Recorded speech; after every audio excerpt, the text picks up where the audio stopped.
and welcome to the lineup. Today is January the 26th, 2022. I'm Barry Stagner, and first of all, let me say a very happy new year to you all. Excited about being together and the stories we have to share. But one thing we do know throughout the whole of this year, no matter how weird it gets or odd it becomes, God is on the throne, and He is in control.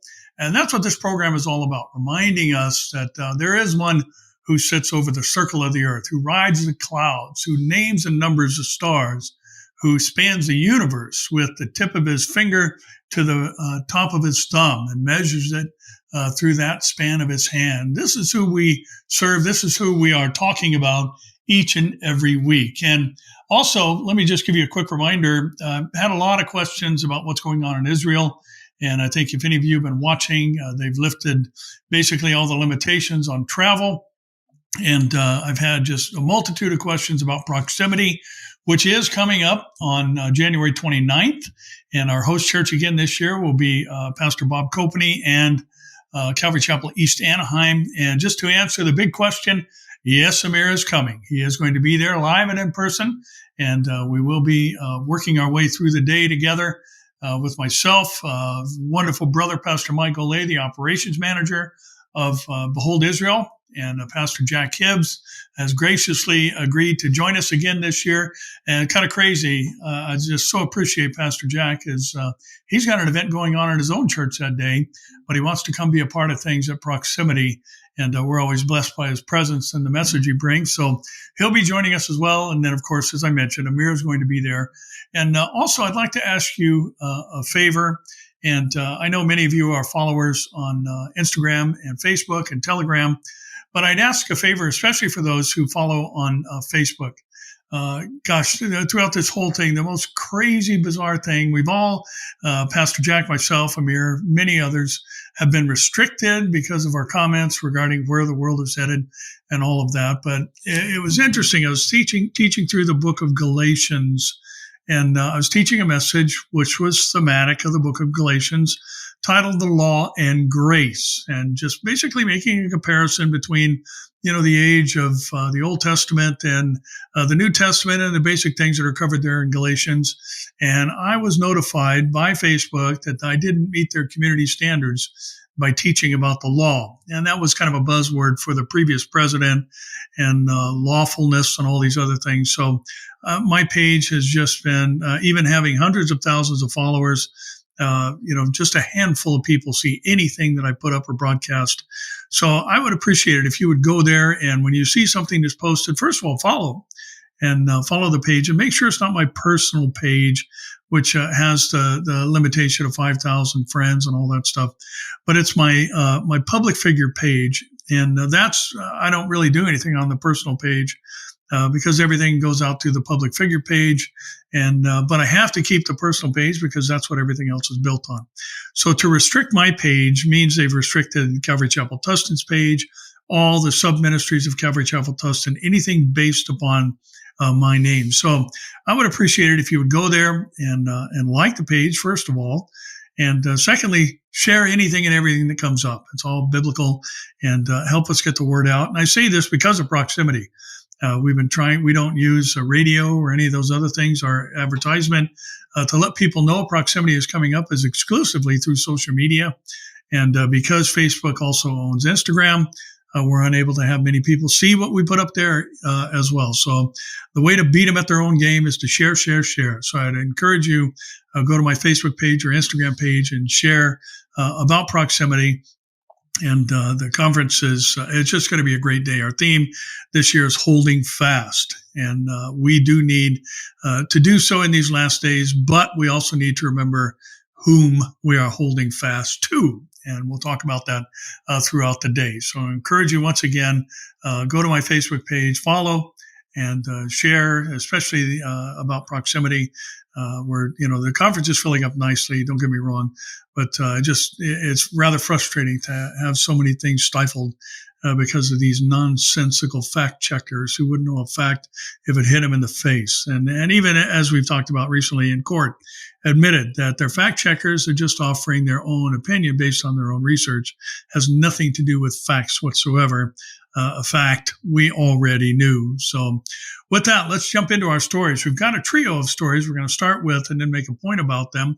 And the first comes from the BBC. And the headline reads, Turkey's inflation hits 36% amid financial turmoil. And Turkey's annual inflation rate has soared to a 19-year high, underlining the country's financial turmoil and alarm over its president's policies. Prices hit more than 36% as the cost of transport, food, and other staples ate into household budgets. Most central banks raise interest rates to help cool inflation, but Turkey has gone the other way.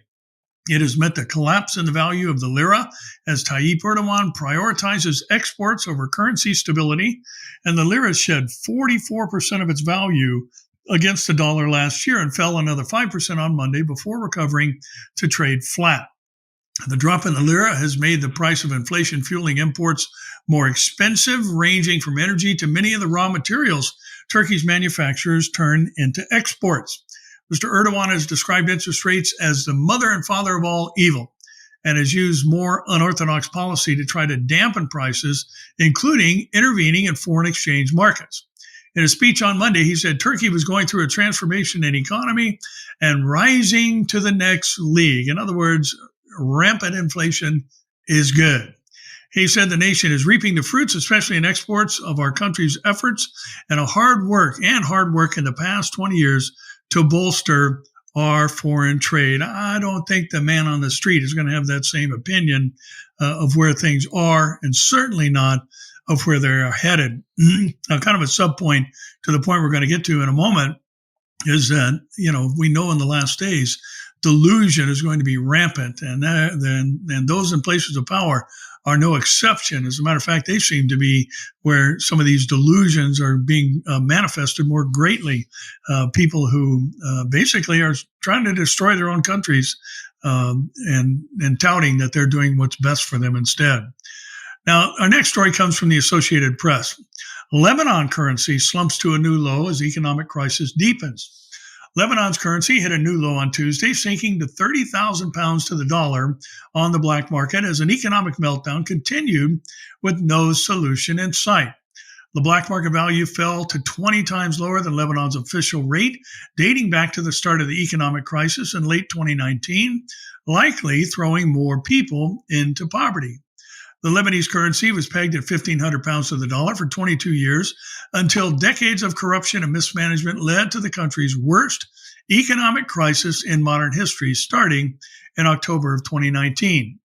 The currency crash was made worse by a political crisis over the investigation into massive August 2020 port explosion at Beirut, the massive August 2020 port explosion at Beirut's port.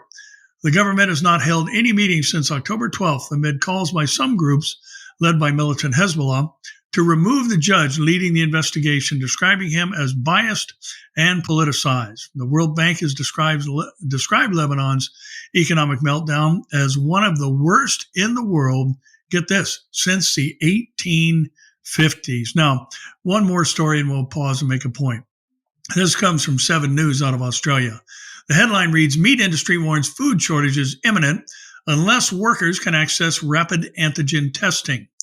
Australians are being warned there could be meat shortages within 2 weeks unless meat workers are being given priority to rapid antigen testing. The meat industry says it is now an emergency with hundreds of workers forced into COVID isolation. In some supermarkets, meat shelves are completely bare, emptied by a perfect storm of holiday shortages and the COVID effect. The big grocery chains such as Woolworths and Kohl's say stock is often there. The problem is getting it into the stores because COVID is causing high absentee rates among retail staff and distribution workers. We do not expect the supply chain issues will continue for at least 12 months, or we do expect the supply chain issues to continue for at least 12 months, according to the Retail Association spokesperson, Fleur Brown. However, they are critical at the moment. This will ease a little as we get over the Omicron curve. And the Meat Industry Council CEO, Patrick Hutchinson, has called it an emergency situation. So now, aside from the obvious issues of the isolation and the other things associated with the bug that we've all been talking about and the latest variant that has taken over the news. The reality is here you've got Turkey in a financial crisis. Here you've got Lebanon in a financial crisis. Turkey named as a player in the Ezekiel invasion, Lebanon being placed directly north, the direction the invasion comes from. And now here you've got a self-imposed crisis because of the isolation issues and antigen testing required to be able to go to work in Australia. And the point of all this is this. We do know that there is a monetary association with the invasion from the north in the Ezekiel war scenario. And we also know that during the tribulation, there are going to be food supply shortages. And even though this is of another nature, not the cataclysmic events that take place under the riders of the horses in Revelation chapter 6.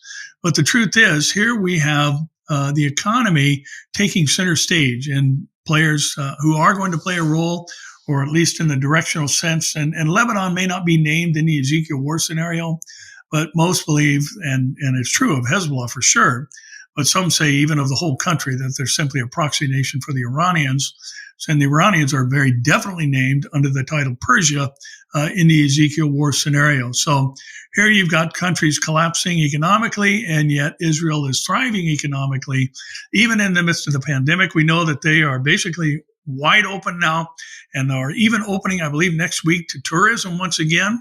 And we'll see what happens as the Omicron spreads. But interesting to see these things happening and food shortages being mentioned, and reminding ourselves that these are all part of the precursors to the tribulation. Now, listen, we're not going to see any of the things in the tribulation. I oddly enough get asked this question. I know anybody who does prophecy conferences gets asked this question, and that is, are we in the tribulation? The answer is absolutely not. We are not in the tribulation. We're not going to see any part of the tribulation. We're not going to see the first half.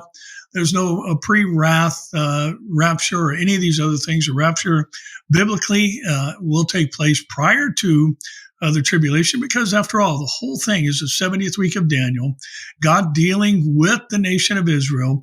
The church wasn't present for the first 69 weeks, so it can't be present for the 70th week. And indeed, we see this happening and forming, but we're not going to see anything that is written about the cataclysmic events on the earth, even though we'll see the precursors to them. Birth pangs is how Jesus put them. And that's what we're seeing now. We're seeing, the economy taking center stage in these countries. The fact that there is a protest from the Arab Gulf states about the invasion of Israel from the north. What have you come to do? You're taking plunder and booty. So obviously there are economic elements to this invasion, and we see this and the food shortages. We're seeing the things happening in Iran as well, where the masses are standing up against the government, and most of the time these are immediately struck down violently. But I want to read a handful of headlines here. I'm not going to read any of the stories, but this all tells us about where things are going and how the world is being primed for government overreach, and the government is continuing to use this pandemic as an opportunity to further their reach. The Associated Press reports that violence is flaring at pandemic protests in Germany. Breitbart reports that Italy is considering completely banning the unvaccinated from workplaces. The National Pulse says France's Macron stuns as he declares unvaxxed not French citizens. And the Times of Israel reports Quebec shuts down synagogues and other houses of worship as Omicron surges. So once again, we have the government taking a role that will reach its finalized state during the tribulation under the single rule of one man that we call the Antichrist, who's actually the beast of Revelation chapter 13, who is going to say when you can buy, when and who can buy and sell, and what must be your object of worship. And that object of worship can only be him. All who have the testimony of Jesus and came to faith through the proclaiming of the word of God during the tribulation are going to be headed for their faith. And that number of people is going to be a multitude that no man could number, and from every tribe, tongue, nation, and people. And I've been asked the question, are Gentiles going to get saved during the tribulation? Gentiles and Jews are going to be saved during the tribulation, just like they are during the church age. And the end focus will be obviously on Israel, where a third of the Jews are going to look upon the one whom they pierced and mourn for him as one mourns for an only son. Now, we've got a lot of activity in the Middle East going on right now, and the Times of Israel is reporting that Lapid feuds on Twitter with Iran foreign minister, who said Israel has no place in the world's future. Foreign Minister Yair Lapid clashed on Twitter with his Iranian counterpart on Tuesday after Tehran's top diplomat threatened that Zionism has no place in the future of the world. The exchange came amid talks between world powers and Iran on restoring the 2015 accord curbing Tehran's nuclear program. The trigger was an interview aired Friday to mark 10 years since Lapid entered politics. When asked by Channel 12 News if Israel has the ability to strike uranium enrichment facilities or weapon sites in Iran, he says, Israel has capabilities, some of which the world and even some experts in the field cannot even imagine. And Israel will protect itself against the Iranian threat. Lapid also indicated Israel could attack Iran if necessary without informing U.S. President Joe Biden's administration, which is looking to rejoin the nuclear deal. Israel vocally opposed the accord, which is formally known as the Joint Comprehensive Plan of Action. On Monday, Iran's Foreign Minister Hossein Amir Abdollahyan tweeted that the disturbing remarks of the foreign minister of the fake Israeli regime against the great nation of Iran were a pipe dream. We will forcefully and rationally defend the rights, interests, and progress of the Iranian people, he wrote in Persian, according to the translation by the IFP media wire. Zionism has no place in the future of the world, he reiterated. On Tuesday, Lapid retweeted Amir Abdollahyan's with a response to it in Hebrew, English, and Persian. The extremist Iranian regime threatens Israel with annihilation, but will continue to lose this battle, Lapid wrote in his English tweet. Their failed leadership is destroying Iran from within. In the words of the Iranian poet Saidi, whose essence is evil will forever remain so. Iranians should know that it is their regime that is making their lives miserable. The state of Israel is strong and will not allow its citizens to be harmed. And again, this is one of the sad elements that we're seeing developing in our world today, in the U.S., I should say, as the U.S. is again joining the ranks of Macron and others, Germany certainly, in pushing towards this joint comprehensive plan of action, even in the face of the fact that the Iranian foreign minister is coming out and saying without hesitation that Zionism and this false regime who is in power in Israel and specifically over Jerusalem has to be done away with. And yet, here they are advancing or enriching uranium beyond energy grade levels and obviously testing missiles and all the other things we've been watching over the past months. And yet here we've got foolish world leaders acting as though all of their intentions are innocent. And even though they're openly threatening Israel, sad to see so many foolish world leaders in places of power today. Sad to see the U.S. Joining their ranks in some ways. Zarzem is reporting on that very issue, and the headline reads, a Biden administration grows cold again to Israel. Bennett goes to Moscow and warms to Putin. As the Biden, I thought this was rather comical. I don't know if it's a typo or if they're intentionally saying this, but this Russian paper says, as the Biden administration grows cold once again towards America, America's strongest ally in the Middle East, Israel, the Jewish state's leader goes to Moscow to kiss Putin's ring and develop alternative alliances. Israeli Prime Minister Naftali Bennett's talks with Russian President Vladimir Putin lasted 5 hours in the Black Sea resort of Sochi on Friday. And the Israeli Prime Minister's office said, adding that the meeting was warm and positive with the leaders focusing on the issues crucial in relations between the two countries. Not long ago, a meeting between Prime Minister Naftali Bennett and Russian President Vladimir Putin, which lasted again 5 hours, ended. The meeting was warm and positive, and the Israeli Prime Minister's office added that after the meeting, the leaders came onto the terrace of the residence and took a stroll along the residence alleys toward the beach. Now, again, this is interesting on a couple of fronts. One, the fact that Russia is pointing out that the relationship between Israel and the U.S. is cooling, and that looking at this from the perspective of kind of like kissing the Pope's ring, that Naftali Bennett has gone to basically seek an alliance with Russia. Now, again, there's a lot of debate over the Ezekiel war scenario, who the nations actually are, who Rosh is, if Rosh is Russia, or if Rosh is actually a noun or a proper name, or all these other things. But the vast majority of opinions out there regarding the interpretation of the Ezekiel war scenario is that Russia leads the way. And so here you've got Israel. They're basically trying to seek an alliance with someone who is going to later deceive them and move to their invasion and ultimate destruction, like the Iranians desire to bring about. Now, the interesting part about this is that's exactly what's going to happen with the Antichrist. And Israel is going to make an agreement, a 7-year covenant, according to Daniel chapter 9, will be made with someone who is bent on their destruction.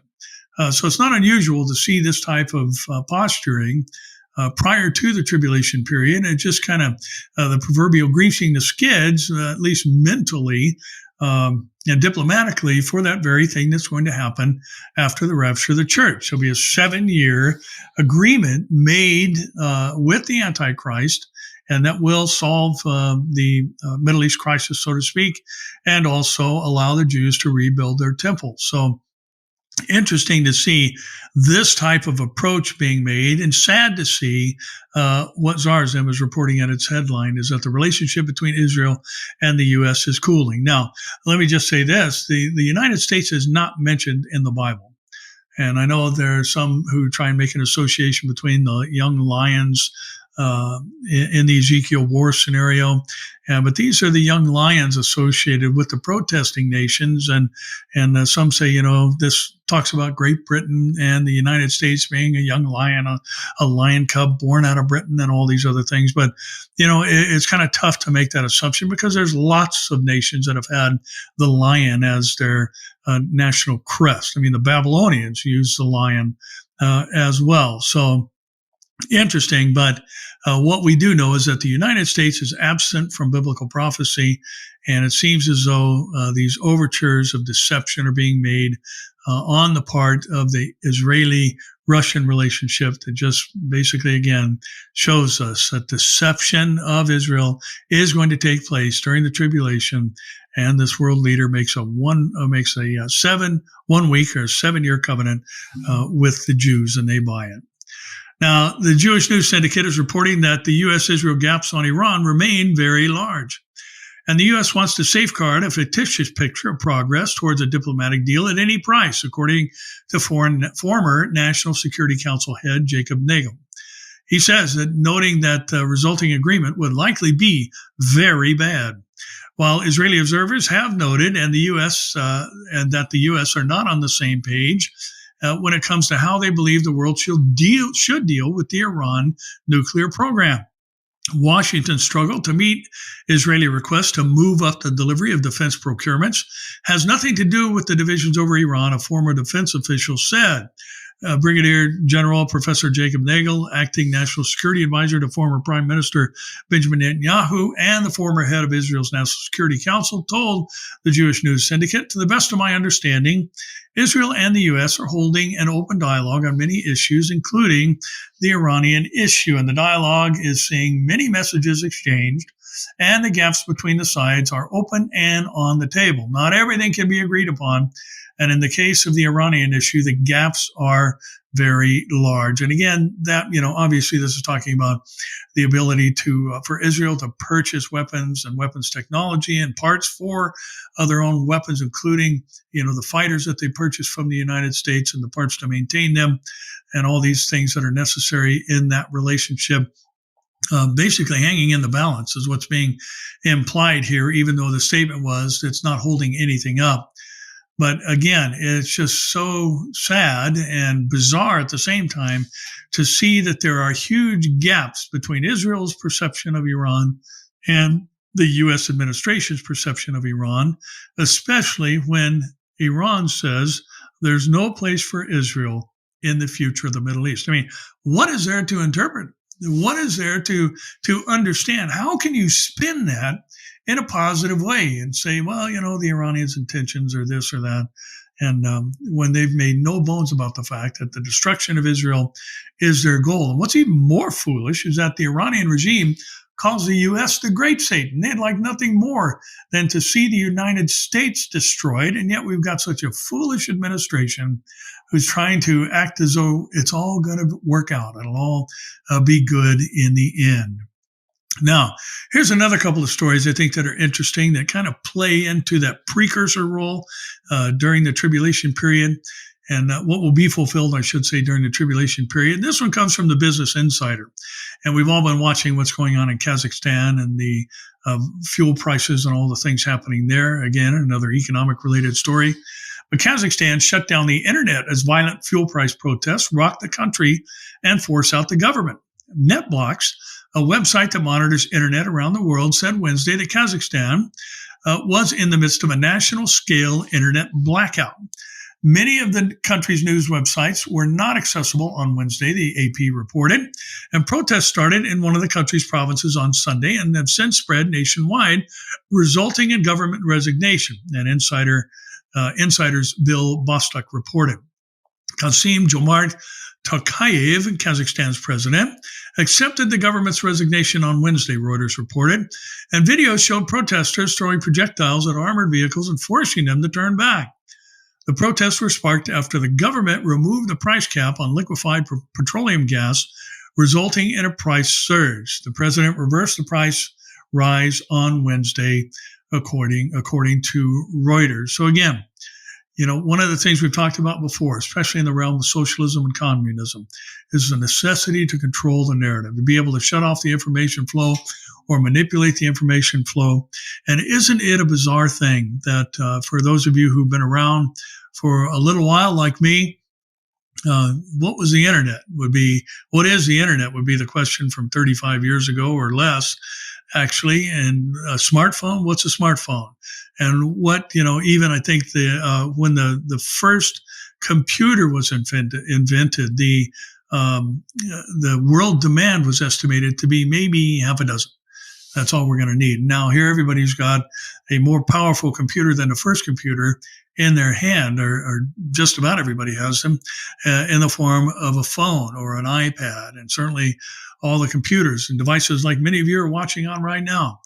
And therefore, it's of a necessity that those in places of power, and not saying that this is what's happening there in Kazakhstan. They're trying to control the riot, but again, it just makes the point that controlling the narrative is part of the agenda that's going to be necessary for the Antichrist. Reuters is reporting basically this particular element, and I think this has a little twist to it that's curious. Kosovo bans cryptocurrency mining to save electricity during the crisis. All law enforcement agencies will stop the production of this activity in cooperation with other relevant institutions that will identify the locations where there is cryptocurrency production. Economy and Energy Minister Artane Rizvanolani said in a statement, due to cheap power prices in Kosovo, in recent years, many young people in Kosovo have gotten involved in crypto mining for such currency as Bitcoin. Faced with coal-fired power plant outages and high import prices, authorities were forced last month to introduce power cuts. European gas prices soared more than 30% on Tuesday after low supplies from Russia reignited concerns about an energy crunch as cold weather approaches. In December, Kosovo declared a state of emergency for 60 days, which will allow the government to allocate more money to energy imports, introduce more power cuts, and harsher measures. One miner who spoke on condition of anonymity and who has 40 graphics processing units, I'll explain that in a moment, told Reuters he was paying around 170 euros a month for electricity and is getting about 2,400 euros per month in profit from mining. Coin mining has been on the rise in northern Kosovo, mostly populated by Serbs who do not recognize the state of Kosovo and refuse to pay for electricity. Now, basically, crypto mining is there are those who use their computers to search for companies that pay or give you change for your purchase in cryptocurrencies, and thus they're mining. They're out there harvesting or mining cryptocurrency without having to make a direct purchase. And there are companies who will take one form of cryptocurrency and give you your change, so to speak, in another form, or basically you can pay cash and receive your change or whatever in cryptocurrency. And obviously, with what we're seeing with Bitcoin and its rise, been taking a bit of a hit lately, but its rise in recent years to just astronomical figures, making multitudes of people millionaires. People are just trying to mine, is what the process is called, Bitcoin. Now, obviously, this requires power to run the computer and the servers and all those things. And I've seen some of these server banks. They're massive warehouses just filled with servers. And this was one of the things that Elon Musk said why he was refusing to accept Dogecoin and Bitcoin for the purchase of Tesla-related products, is because of the energy footprint that was necessary to run that particular product or that pay system. And so he basically pulled off, and crypto has basically taken a dump since then.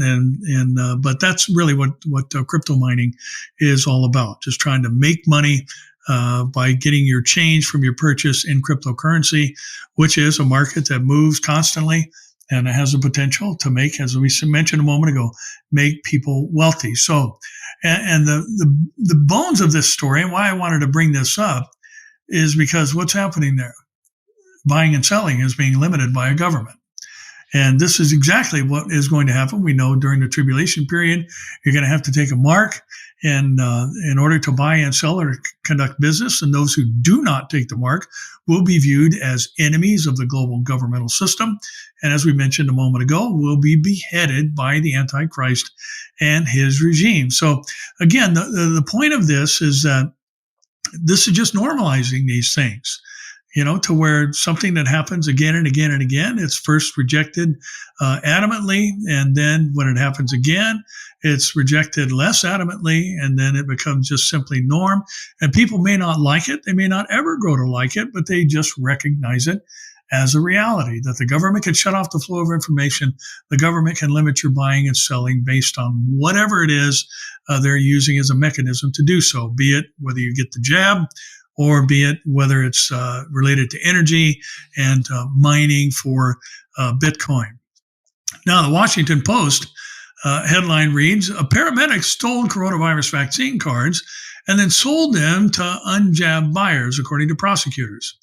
The illegal sale of coronavirus vaccination cards began as a single operation out of David Hodges' home in Lewes, Delaware, federal prosecutors said. Last February, Hodges, a paramedic who worked at a coronavirus vaccination site, started printing blank vaccine cards he found online, a complaint states. But by the time the investigators discovered the scheme months later, prosecutors said the operation had become more sophisticated. Hodges had taken blank vaccination cards from his workplace, according to the complaint, and pocketed nearly $1,300 after selling an unspecified number of the documents.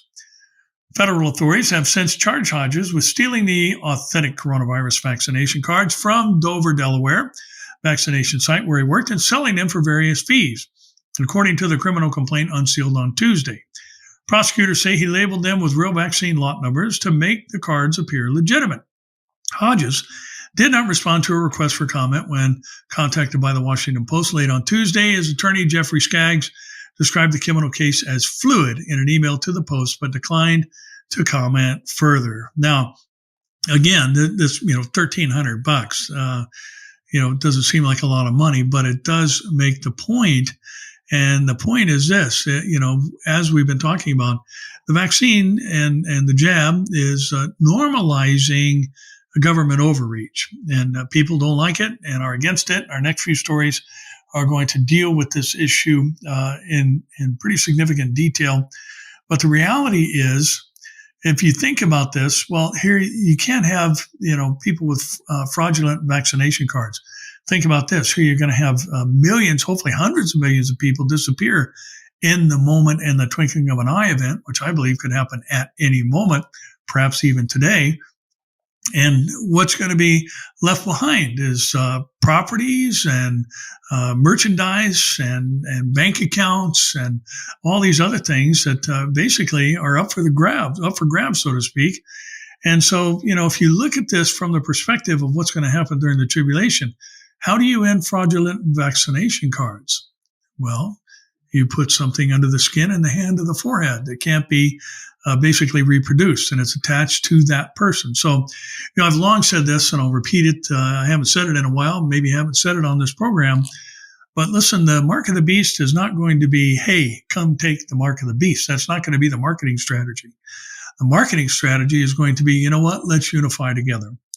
Let's make sure we know who's for us and who's against us. And this is for the greater good of humanity. And that way we can know who has access to the limited food supply that's going to be a part of the world scenario, as we see in Revelation chapter 6. And that way people who are against us, the undesirables, they won't have access to these things. So here's how we're going to have to do that, because you can make a card, because you can make even a smart card that you scan across a scanner, and it takes resources from your bank. That can be duplicated, and I'm sure we've all been hit with that. I know I have been hit with somebody ripping off our bank account number. And, the best way to eliminate that is to just put some type of biometric tattoo on your hand or forehead. Plus, they can monitor movement. We know where everybody is, and anybody who refuses to take this is thus easily identified as our enemy. So, whether it's interactive or not, the word kragma that's translated mark just simply means a direct translation would mean a brand.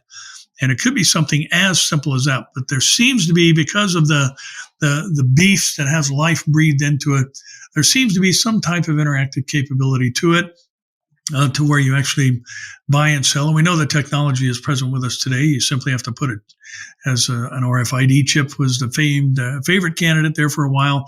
Biometric tattoos now are the belief, the highest ranking belief of what the market is going to be.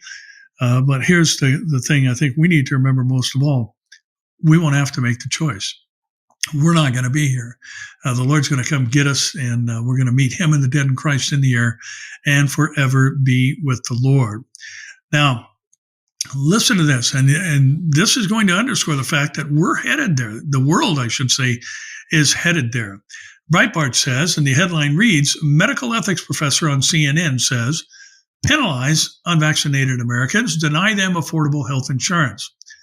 NYU professor of bioethics, Arthur Kaplan, a guest on CNN Wednesday, said it is time to shame and blame unvaccinated Americans, adding that society should penalize them in a variety of ways, including higher hospital bills and insurance premiums. By and large, if you're vaccinated and boosted, even if you get infected, you're going to be fine. That's a lie. You're going to be fine here. It's the unvaccinated who are going to be hurt. So why should anyone who is boosted bother at this point to do anything that makes the unvaccinated more safe? Now, did you see the double talk there? He said, if you get vaccinated, you're going to be fine. It's the unvaccinated who are going to be hurt. So why should anyone who is boosted bother at this point to do anything that makes the unvaccinated more safe? Well, if you're vaccinated, you're supposed to be safe. He just said nothing's going to happen, so you're not really doing anything to protect somebody else. You're doing something to protect yourself. He said, I want us to act as a community. There's globalism. I want us to act as a team. We're fighting a war and need all hands on deck. I don't want to reject those who still haven't done the right thing. I'll condemn them, I'll shame them, I'll blame them, but I don't want to exclude them, Kaplan replied before detailing his desire to penalize unvaccinated Americans and implement more coercive tactics to corner them into getting the shot. Kaplan continued, they've got to come around. We're not going to win this war. We're not going to be talking about COVID this time next year if we don't get more people to do the right thing. So we can't write them off. We can penalize them more. We can say you'll have to pay more on your hospital bill. You can't get life insurance and disability insurance at affordable rates if you aren't vaccinated. Those companies should not treat us as equal in terms of what the financial burdens are that the disease imposes. Well, interesting, these kind of comments coming from someone who is the professor of bioethics. And it seems like he doesn't really understand what his position is. And penalizing people because of a personal decision of which the government has absolutely no right to force upon you is just beyond ridiculous. But again, it's normalizing what's going to happen during the tribulation period. The Epoch Times says that the Mayo Clinic fires 700 unvaccinated employees weeks after the nurses gave a warning. The Mayo Clinic in Minnesota fired 700 unvaccinated healthcare workers on Tuesday, despite nurses at the clinic issuing a warning several weeks ago about staffing issues. While the Mayo Clinic is saddened to lose valuable employees, we all need to take the steps necessary to keep our patients, workforce visitors, and communities safe, the Mayo Clinic said in a statement in confirming the mass firings. If individuals released from employment chose to get vaccinated at a later date, the opportunity exists for them to apply and return to the Mayo Clinic for future job openings. The employees had until Monday to get the jab. The official said 700 workers who were terminated represent approximately 1% of the Mayo Clinic's 70,000 employees. Well, that's not exactly accurate, maybe overall, but not in Minnesota specifically. Outside of Minnesota, the Mayo Clinic operates hospitals in Wisconsin, Arizona, Florida, and Iowa. The Mayo Clinic is the largest employer in Minnesota. And since longtime Mayo Clinic employees who were fired for not receiving the jab told TwinCities.com that they wouldn't comment on their firings because they fear community retaliation against either themselves or their families. You get that? They're worried about their personal safety over their vaccination status. What's going to happen during the tribulation? Don't take the mark, get killed, and the masses will be in agreement and support it. Now, again, Zarzem has a story that I don't think we're going to see anytime soon in the U.S. Media. Dr. Robert Malone suggests COVID vaccine mandates, possibly crimes against humanity. Nuremberg trials may be needed after insurance company says deaths are up 40%. A seasoned stock analyst texted me a link today. The article opens, and when I clicked it open, I could hardly believe what I was reading. The headline said, Indiana life insurance CEO says deaths are up 40% among people ages 18 to 64. That's the working class group, that our age bracket. This headline is a nuclear truth bomb masquerading as an insurance agent's dry manila envelope full of actuarial tables. The head of the Indianapolis-based insurance company, One America, said the death rate is up a stunning 40% from pre-pandemic levels among working-age people. We are seeing right now the highest death rates we have seen in the history of the business, not just at One America.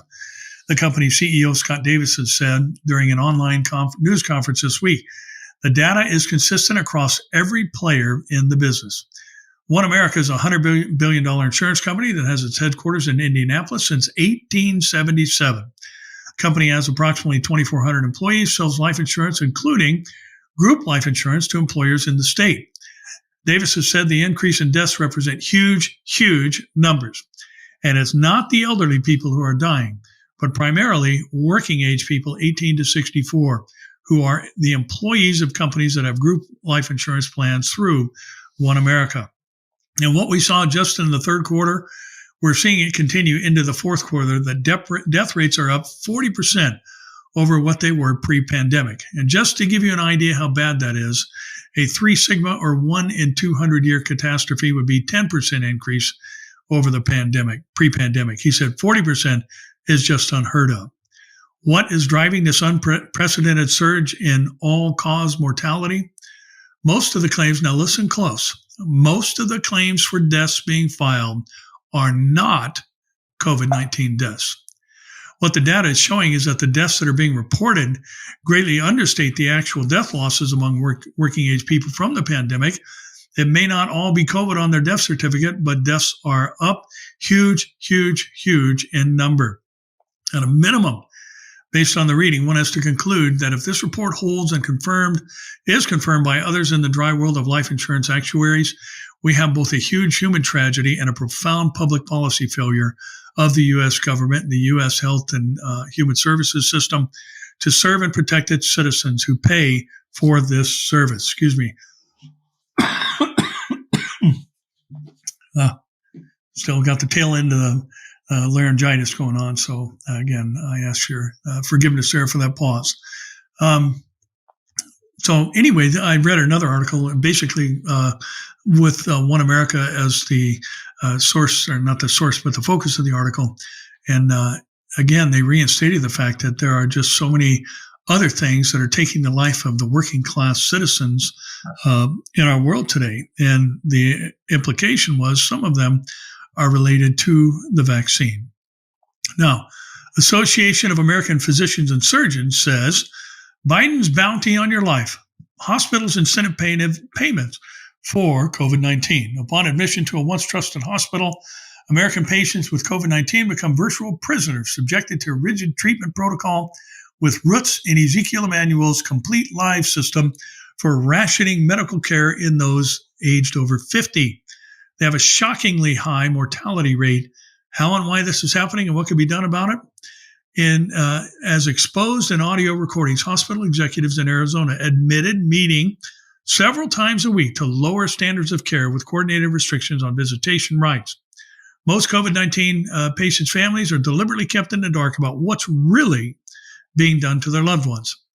The combination that enables this tragic and avoidable loss of hundreds of thousands of lives includes the CARES Act, which provides hospitals with bonus incentive payments for all things related to the bug, testing, diagnosing, admitting to the hospital, use of remdesivir, ventilators, and reporting of bug deaths and vaccinations, and 2, waivers of customary longstanding patient rights by the Centers for Medicare and Medicaid Services. In 2020, the Texas Hospital Association submitted reports for waivers to CMS. According to Texas Attorney Jerry Ward, CMS had granted waivers of federal law regarding patients' rights. Federal law regarding patients' rights has been waived. In other words, patients don't have any rights anymore under the national pandemic emergency. Now, the article goes on, and I won't list everything there, but it goes on to state what kind of money is being made per procedure of only COVID patients, not other patients, but only COVID patients. And basically, the bottom line is that whistleblowers have calculated that hospitals are making at least $100,000 per COVID patient. And it poses a question, what does this mean for your health and safety as a patient in the hospital? And it goes on to talk about the refusal of ivermectin treatments and these other things. But again, here we've got a world that we're living in where right is wrong and wrong is right. And, money rules basically. And, those who have sworn to care for others are refusing to do so. Others, who supposedly are in charge of, or professors rather, of bioethics are saying, we need to punish people who have a hesitation about getting something that has not been approved by the FDA. Only under the Emergency Use Act have any of these been approved. None of them have been even remotely close to being tested long enough to know what the long-term effects are. So, and again, besides the fact that this is a personal health question, this isn't something that the government has a right to tell you to do or not to do. You have to, make the decision.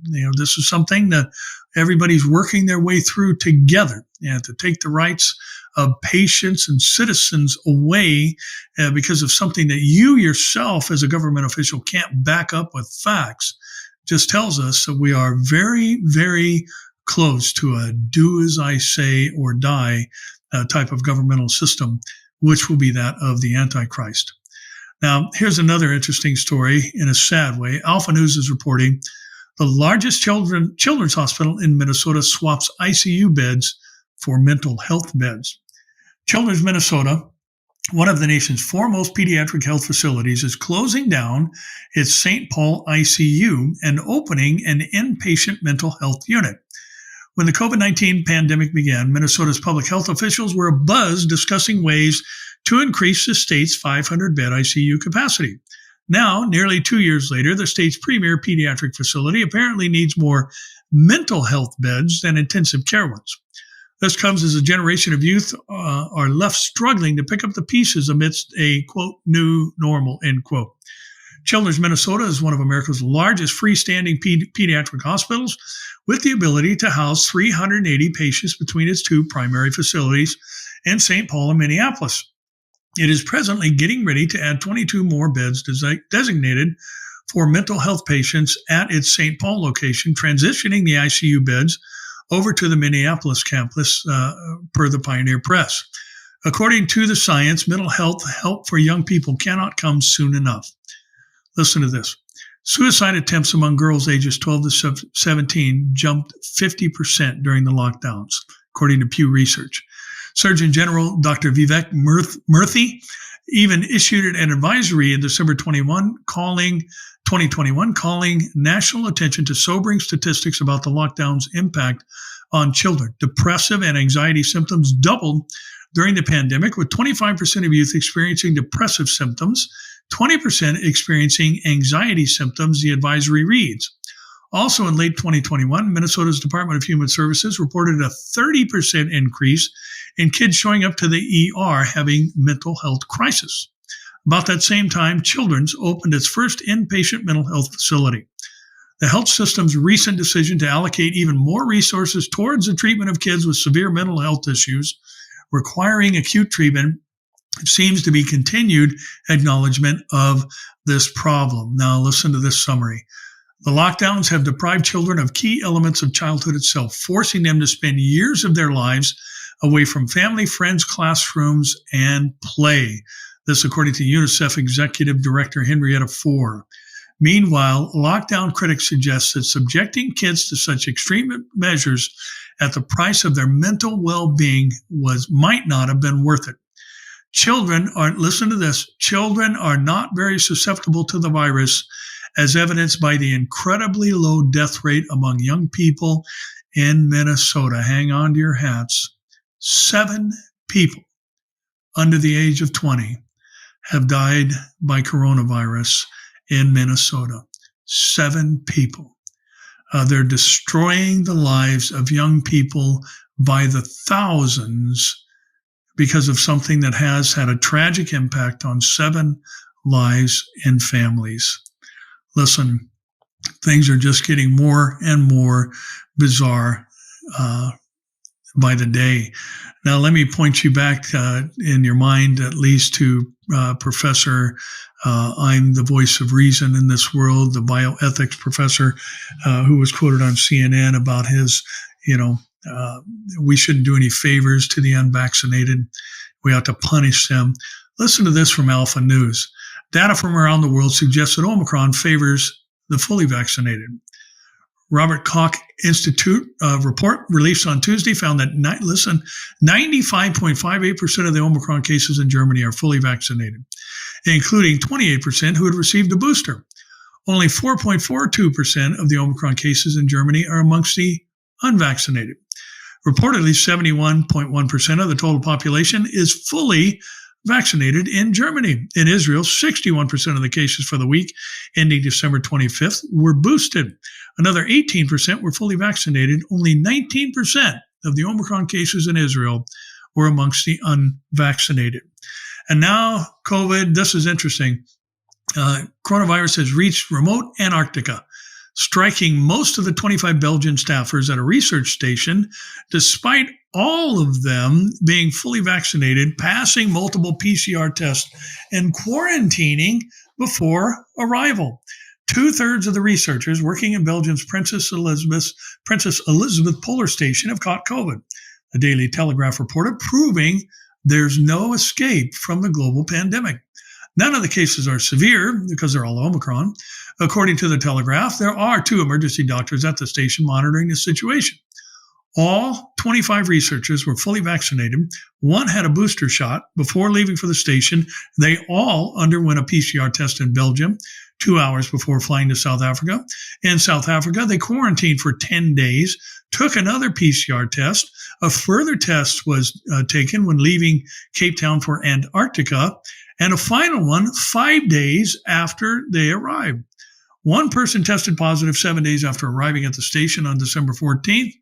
The person isolated, but tests revealed 2 others had caught it. 3 were evacuated on December 23rd, but the virus continued to spread.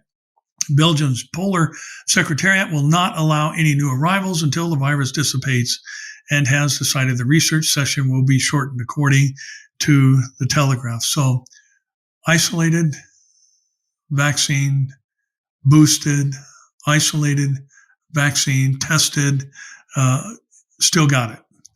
And yet they're trying to force this on everybody. It's just, again, the world has just absolutely lost its mind. And, again, as I mentioned, there are a lot of, we need to be careful about throwing stones at each other if somebody decided to be vaccinated. Most of us aren't doctors. You're not a doctor, most likely. And people are doing their own research and making their own decisions. Some have health officials helping them make their decisions. But, let's be known by the love that we have for one another, not the stones we throw at each other. Now, our next story is kind of interesting. We're going to switch gears here. And this actually comes from a website called the APB News. It comes out of India. And we mention this regularly because there's going to be signs in the heavens during the tribulation period. And again, back to the precursor thing, we're seeing some of these things coming together. It appears on the horizon even now. 10 asteroids will be making a close approach to Earth in January. A total of 10 asteroids will be making a close approach to Earth in the month of January. The largest of these is 2.5 times the size of the Empire State Building and is potentially hazardous. New Delhi reports a massive asteroid named 7482 1994 PC1 will fly close to the Earth on January 18th, according to NASA. The asteroid is 2.5 times the size of the Empire State Building in New York and is almost the size of the Golden Gate Bridge in California, according to a report by earthsky.org. A total of 10 asteroids will be making a close approach to Earth in the month of January on the following dates. January 5, and it goes through all these, January 6th, January 7th, January 11th, January 18th. We'll actually have 2 pass close by, and January 20th, 21, and 24. Of these asteroids, again, the one we mentioned, 7482, 1994, that's the year it was spotted, is the biggest. And though NASA has classified it as a potentially hazardous asteroid, it will safely pass Earth, again, according to the Earth Sky report. So, signs in the heavens. We mentioned this before. I'll say it again. Seismos in the Matthew 24, 3-8, preamble to the Olivet Discourse. Jesus mentioned that these events will be taking place and increasing, and they are not limited to geological events, even though they will include that. The word seismos could mean a gale or a tempest, and therefore include atmospheric and even, I think, cosmological events. Now, the New York Post is reporting that scientists are baffled by 10 recent earthquakes that have shaken Southern California. South Carolina was rocked by 10 earthquakes in a little more than a week. I didn't say Southern California. I hope it's common here too. But South Carolina was rocked by 10 earthquakes in a little more than a week, sending experts scrambling to figure out what set off the shaky trend. 2 quakes were detected by the USGS on Wednesday, the latest in a string of tremors dating back to December 27th. None of the quakes is registered higher than a 3.3, which was measured in Richland and Kershaw counties. That may mean other quakes are aftershocks, though the fact is they're still coming. More than a week later is a bit unusual. They're not dying away like we would expect them to, according to Stephen Jom, College of Charleston geology professor. What does it mean? I don't know. The state is actually near a regional fault system created when the Appalachian Mountains were formed that is long dormant but could be waking back up, Jom told reporters. The 10 earthquakes did not cause serious damage in the area. So, again, here as we wrap things up today, we're seeing geological events that are anomalies. Pardon me again. And all the things that we've been seeing that are weather-related, these record rainfalls here in California and snowfall and all types of things that are happening that would fall into the category of weather anomalies tell us that our redemption is nigh. And things are happening that are going to be fulfilled ultimately during the tribulation. And we're seeing the precursors to them, the economic stresses that will motivate the invading forces of the Ezekiel invasion are at hand and happening. And, who knows what's going to be the catalyst to push this invasion of Israel from the north by the nations named there in that war scenario. We see that all logic has been abandoned. There's delusional thinking in our world today. There's government overreach to the degree that's never been seen, at least here in the United States. I know other countries have seen totalitarian regimes basically limit the people's ability to conduct business, and socialistic countries as well. And now we're seeing this become more normalized, where even countries are shutting off the internet and limiting the mining of Bitcoin, buying and selling, because of energy-related crisis and all these other things. So it's an amazing time to be alive, and so excited about the fact that we live right now, and that, just think about the fact that we're alive right now, and how many Christians have lived and died with the blessed hope of the glorious appearing of our great God and Savior, Jesus Christ, without one single sign that it could be near. There was no Israel. There was no abounding lawlessness in the sense that we'll see it on a global scale, and evil being called good and good being called evil, like we see in our world today. The incompetent leadership that happens at the time that the Lord is going to shake the earth, according to Isaiah chapter 2 and 3. All these things that they have lived without, yet lived with the hope of the glorious appearing of our great God and Savior, Jesus Christ. And yet here we are in the time of the signs all around us. And we should be so excited and expectant and telling everybody else about Jesus. And hey, by the way, speaking of time of the signs, this Saturday, go to Behold Israel's Facebook page or their YouTube channel, and 10 a.m. Pacific time here in the States. Myself, Jan Markell, and Amir Sarfati, who will obviously be hosting, will be doing another prophecy roundtable. And we did one that was just blew up on social media, as the saying goes, last time, and it was titled The Time of the Signs. Well, this Saturday, 10 a.m., beholdisrael.com. I think it'll be on my social media platforms as well, and Jan's too. And it's The Time of the Signs 2. And we're going to be talking about all the things, or many of the things, I should say. You can't talk about all of them. It's not possible. But many of the things that we've been watching unfold in the world around us that we couldn't cover last time. So Saturday, 10 a.m. Pacific time, Behold Israel, or any of the other social media platforms. Well, again, thank you for joining us today. So appreciate your support, and the viewers and the comments, and interesting, again, times that we live in. And I'd ask that you would go to my Facebook page, the public figure page. Make sure you share, especially anything about proximity, and or anything else that happens to stir your heart, as well as the messages that are given, and stream there. And as I said, having a couple 100,000 people following, Facebook is only allowing a few hundred to see whatever I put up, and they're not allowing basically new people. And I don't know if they're pilfering away at the people that have been following or what, but just been heavily restricted. So your help would be greatly appreciated.